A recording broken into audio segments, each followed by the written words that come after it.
आम्हाला जो काही विरोध करायचा तो करू द्या, त्याला कळू द्या. तो दुसऱ्यांचं भविष्य सांगत होता ना, त्याला 2 कानाखाली देऊन त्याचं भविष्य आता सांगणार आहे की तू फासावर जाणारच म्हणून. आणि त्यांनी जे केलंय ना हे माफ करण्यासारखं नाहीये आणि म्हणून ती माफी जी काय त्याला शिक्षा होईलच, परंतु आम्हाला सुद्धा त्याला शिक्षा द्यायची आणि त्याच्यासाठी आता येताना काय होईल मी सोडणार नाही. तुम्ही मला पण आता तुम्हाला पोलिस ताब्यात घेतलंय. मी काय ताब्यात घेतलं?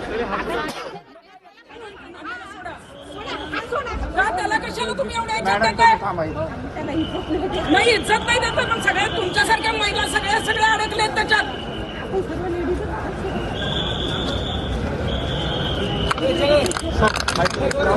थांबा येतच थांब. चला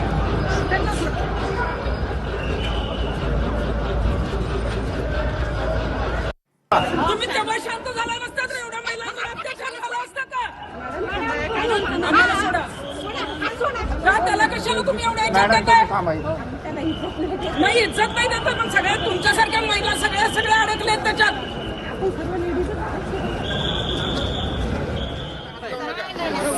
एक मिनिट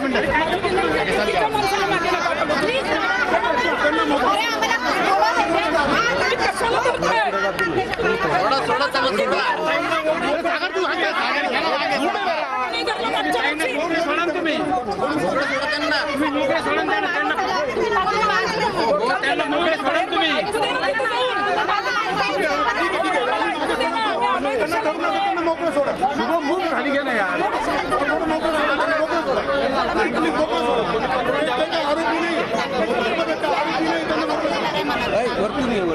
सगळं थोडं पुछा ना समोर टाकलंय.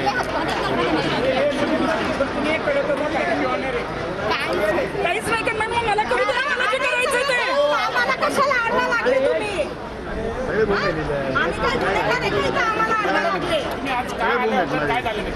बघा कोर्टामध्ये अशोक खटातला आता पोलिसांनी आणलेला सागर कोणाच्या तरी हातात बोल दे यार. अरे कसा बोल तू या नाही आता त्याला राज्यातल्या अनेक महिला आम्हाला फोन करतायत. अनेक महिलांची घरातल्या अनेक वेगवेगळ्या लोकांची इच्छा आहे की त्याला एका जनतेच्या ताब्यात द्या, नाहीतर जाऊन 2 कानाखाली तरी दिल्या पाहिजे. आणि म्हणूनच नाशिक न्यायालयामध्ये पोलिसांनी जर आणलंय तर आम्हाला त्यांच्या हातात एक तर त्याला आमच्या ताब्यात द्या, आमचं समाधान तर होईल. हे आम्हाला पकडतायत. हे जर मागच्या वर्षी घरातलं पकडलं असतं तर अनेक महिला वाचल्या असत्या ना. पोलिसांनी प्रकरण जर दाबलंच नसतं, पेनड्राईव्ह गायब झालेच नसते तर आमच्या ताब्यात मागच्याच वर्षी आले असते. पेनड्राईव्ह मागच्या वर्षी आमच्याकडे येणार होते. मागच्या वर्षी डिसेंबर महिन्यामध्ये नोव्हेंबर डिसेंबर 2025 ला आमच्याकडे पेनड्राईव्ह येणार होते, पण ते काही लोकांच्या माध्यमातून गायब केले गेले आणि ज्यांच्याकडे पेनड्राईव्ह होते त्यांच्यावर गुन्हे दाखल केले पोलिसांनी. मग खरातला वाचवायला केले ना. त्याच्यानंतर 4 महिने हे ज्या काही गोष्टी घडल्या, आता मार्च मध्ये गुन्हा दाखल झालाय. मग त्यावेळी पोलिसांनी करायला पाहिजे होतं ना सगळं. सध्या आता कोर्टात त्यांना न्यायालयात हजर केलेलं आहे. आता सुनवाई सुरू आहे, पण या सगळ्यात मध्ये आता बाहेर या सगळा गोंधळ झाल्यामुळे त्याची अडचण निर्माण होईल असं नाही वाटत? नाही, कशाला कसली अडचण निर्माण होणार आहे? त्यांना इतक्या अडचणी निर्माण केल्या आहेत, इतक्या महिलांचे संसार उद्ध्वस्त केलेत. आज अनेक पीडित महिलांचे आम्हाला फोन येतात. पीडित महिलांना आम्ही आवाहन करतोय, पोलीस आवाहन करतायत, पण अनेक महिला म्हणतात की ताई आमचा संसार चालू आहे, आम्ही जर कुठे FIR द्यायला आलो, घरात काही गोष्टी कळाल्या तर अनेक संसार रस्त्यावर येतील. अनेक लहान मुली, अल्पवयीन मुली आहेत, अनेक विद्यार्थिनी आहेत ज्यांच्यावर हे सगळं केलेलं आहे. आणि मग असा गोंधळ केल्यावर त्याला काय अडचण येणार आहे? त्यांनी ऑलरेडी इतक्या अडचणी केल्या आहेत की त्याला फाशी होणारच आहे. पण त्याला लवकरात लवकर झाली पाहिजे. फास्ट ट्रॅक कोर्टाची याच्यामध्ये जी आहे ती स्थापना झाली पाहिजे. मला वाटतं की अशी ही जी काही आसाराम बापू असतील, राम रहीम असतील, अजून ना आसाराम बापूंना शिक्षा झाली ना राम रहीमला फाशीवर चढवण्यात आलं. इलेक्शन आली की राम रहीम सुद्धा जे आहे ते जेलच्या बाहेर जे आहे ते पॅरोलवर येतो, कारण यांचे मोठमोठे भक्त जे आहेत ते मतदार असतात आणि म्हणून राजकारणी त्यांना बाहेर काढतात. हे असल्या माणसांना बाहेर काढण्यासाठी ठेवायचंय का? म्हणून त्यांना जी आहे ती लवकरात लवकर 3 महिन्याच्या आत त्याला फासावर लटकवलं पाहिजे, अशी आमची मागणी आहे. SITचा जो तपास आहे तो आता तरी योग्य रीतीनं चालू आहे, परंतु अजून सुद्धा जे ट्रस्टी आहेत, ज्यांची नावं समोर आलेली आहेत, मग रुपाली चाकणकर असतील, इतर ट्रस्टी असतील, या खराचे जे कोणी साथीदार असतील, त्यांची टोळी असेल, त्या टोळीमधला कुणाचाही अजून जे आहे तो जबाब घेतलेला नाहीये. अजून कुणालाही अजून कुणालाही ताब्यात घेतलेलं नाहीये.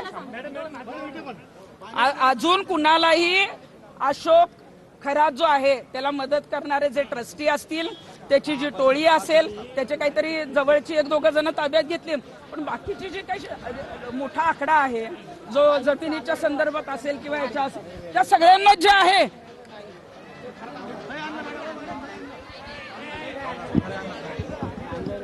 खरात आणला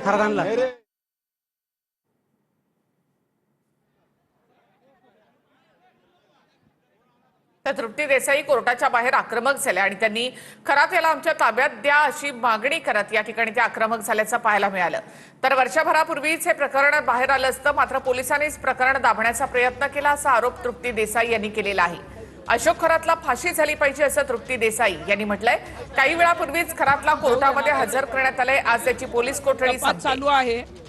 योग्य रीतीने चाललाय का नाही आता ते जनता ठरवेल, पण काही जणांना ताब्यात घेतलंय. अजून फास्ट पद्धतीनं जो आहे तो चालू झाला पाहिजे. मकोका अंतर्गत अजूनही कारवाई झालेली नाहीये. अनेक जणांना ताब्यात घेतलं नाहीये, स्टेटमेंटला बोलवलेलं नाहीये. बऱ्याच गोष्टी मी मगाशी मिरगावला जाऊन आले. मिरगावचा जो आहे तो फार्म हाऊस बंद आहे. त्याच्यामध्ये आतमध्ये काय गाठोड्यात पैसे आहेत का, काय काय लपवलं गेलंय का, अजून काही पेनड्राईव्ह आहेत, त्याचा अजून कोणी तिथं अजून गेलेलं नाही. अशोक खरातला घेऊन नेमकं चाललंय काय. त्यामुळे तो तपास फास्ट करा. परंतु ज्या पद्धतीचं पुरोगामी महाराष्ट्राला जे आहे ते कुठंतरी बदनाम करण्याचं काम जे आहे ते या प्रकरणामध्ये झालेलं आहे. आणि मग आम्ही आमचा महाराष्ट्र आहे, आम्ही महाराष्ट्रामध्ये सहन करू शकत नाही आणि म्हणूनच त्याला पोलीस शिक्षा देतील. पण आम्हाला जे काय करायचं ते सुद्धा आम्ही करणार. आमची मागणी काय झालं,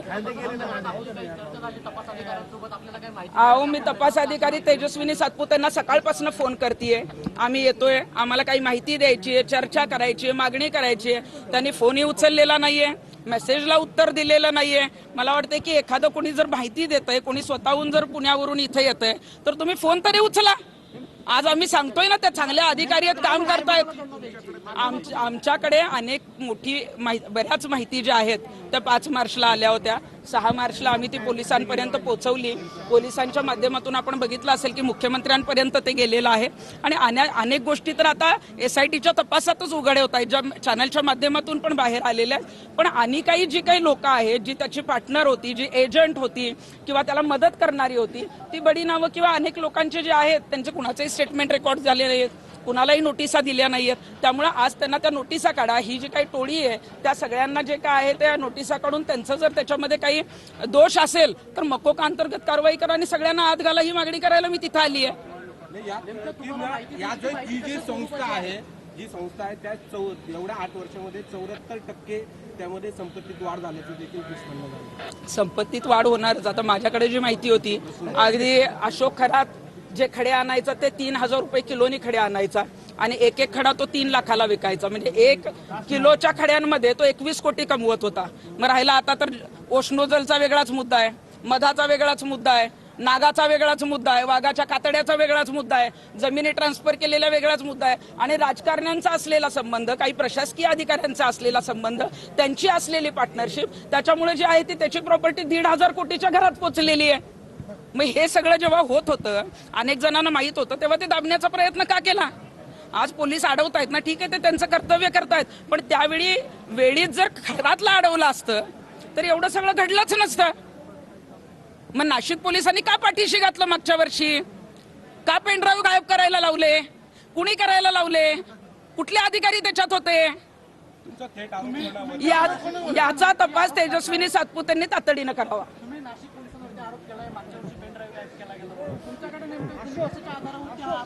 हे बघा, 29/12 वावी पोलीस स्टेशनला एक गुन्हा दाखल झाला, जो खंडणीचा गुन्हा दाखल झाला. ती खंडणी मागितली होती का नाही मला माहित नाही, परंतु ज्यांच्याकडे पेनड्राईव्ह होते त्यांच्यावरच खंडणीचा गुन्हा कसा काय दाखल झाला. ज्यांच्याकडे पेनड्राईव्ह होते ते पेनड्राईव्ह पुण्यापर्यंत, मुंबईपर्यंत, मंत्रालयापर्यंत पोहोचणार होते, तीच लोक कशी काय अडकवली गेली. मग त्याच्यासाठी वावी पोलीस स्टेशनला कुठल्या बड्या अधिकाऱ्याचा फोन आला होता, काय आला होता, मला वाटतं इथं सांगण्यापेक्षा